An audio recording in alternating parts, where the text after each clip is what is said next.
Assalamualaikum warahmatullahi wabarakatuh. Alhamdulillahirabbil alamin wa bihi nasta'inu ala umri dunya waddin wala haula wala quwata illa billahil aliyil azim amma ba'du. Salam sejahtera untuk kita semua. Perkenalkan saya Lailatul Kamilia dari program Komunikasi Penyiaran Islam 1 yang akan menjadi moderator presentasi graduasi dalam berdakwah dalam mata kuliah Ulumul Hadis dan Hadis Dakwah pada kesempatan hari ini. Presentasi akan disampaikan oleh 3 pemateri dan pemateri pertama adalah Vira Berliana, pemateri kedua Yeni Normalita, dan pemateri ketiga Dea Sahdanawa. Baik, langsung saja presentasi saya mulai. Kepada pemateri pertama, Vira Berliana, dipersilahkan. Assalamualaikum warahmatullahi wabarakatuh. Sebelumnya saya berterima kasih kepada moderator karena telah mempersilahkan saya untuk menyampaikan materi pada hari ini. Saya di sini akan menyampaikan hadis yang menekankan dakwah secara bertahap. Diriwayatkan oleh Imam Bukhari dan Imam Muslim, dan lafadznya dari Imam Muslim dari Ibnu Abbas radhiyallahu anhu ta'ala anhuma, bahwasanya Nabi Shallallahu Alaihi Wasallam mengirim Muaz ke Yaman, maka ia bersabda, sesungguhnya akan datang kepadamu suatu kaum dari ahli kitab, maka serulah kepada mereka untuk menyatakan kesaksian bahwa tiada Tuhan selain Allah dan aku adalah utusannya. Apabila mereka telah mentaatinya, maka ajarilah mereka bahwa Allah mewajibkan kepada mereka untuk bersedekah. Diambilnya kekayaan daripada orang kaya, kemudian dibagikan kepada fakir miskin. Asbabul wurud hadis tersebut memberi tahapan dalam berdakwah juga pernah dilakukan oleh Nabi Muhammad SAW ketika mengutus salah satu sahabatnya, Muaz bin Jabal, untuk berdakwah ke negeri Yaman pada 10 Hijriah menjelang Haji Wada, sekitar 4 bulan sebelum Nabi Muhammad SAW wafat.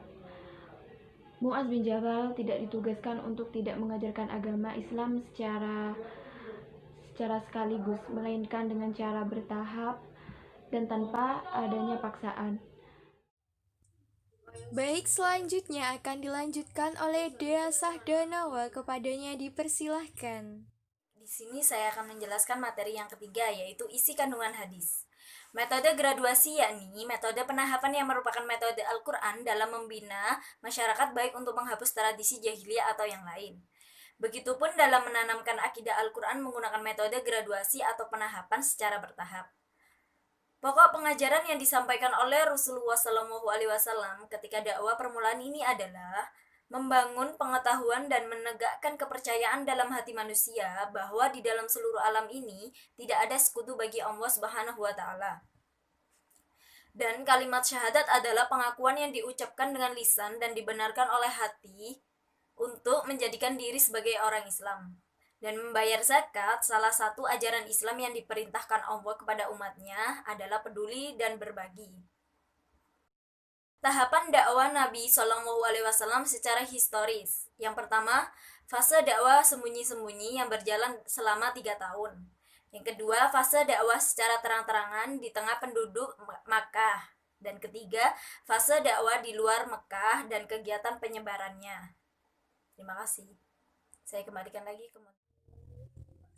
Baik, selanjutnya materi akan disampaikan oleh Yeni Normalita. Kepadanya dipersilahkan.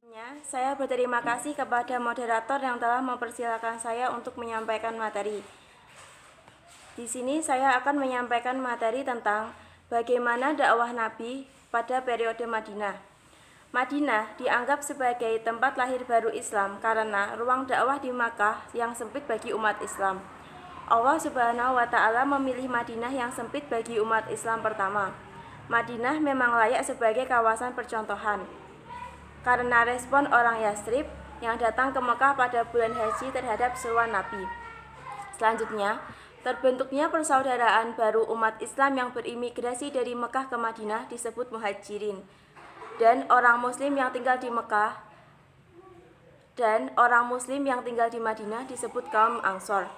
kaum muslim Mekah yang pindah ke Madinah sangatlah menderita dikarenakan harta dan kekayaan mereka tetap berada di Mekah ketika mereka pindah ke Madinah untuk melarikan diri dari agama dan kepercayaan mereka. Mungkin hanya itu yang dapat saya sampaikan. Selanjutnya saya kembalikan kepada moderator. Baik, diucapkan terima kasih kepada semua pemateri yang telah memaparkan presentasi graduasi dalam berdakwah pada kesempatan hari ini. Semoga bermanfaat untuk semuanya. Akhirnya, saya Lailatul Kamilia pamit undur diri dan terima kasih atas perhatiannya. Wassalamualaikum warahmatullahi wabarakatuh.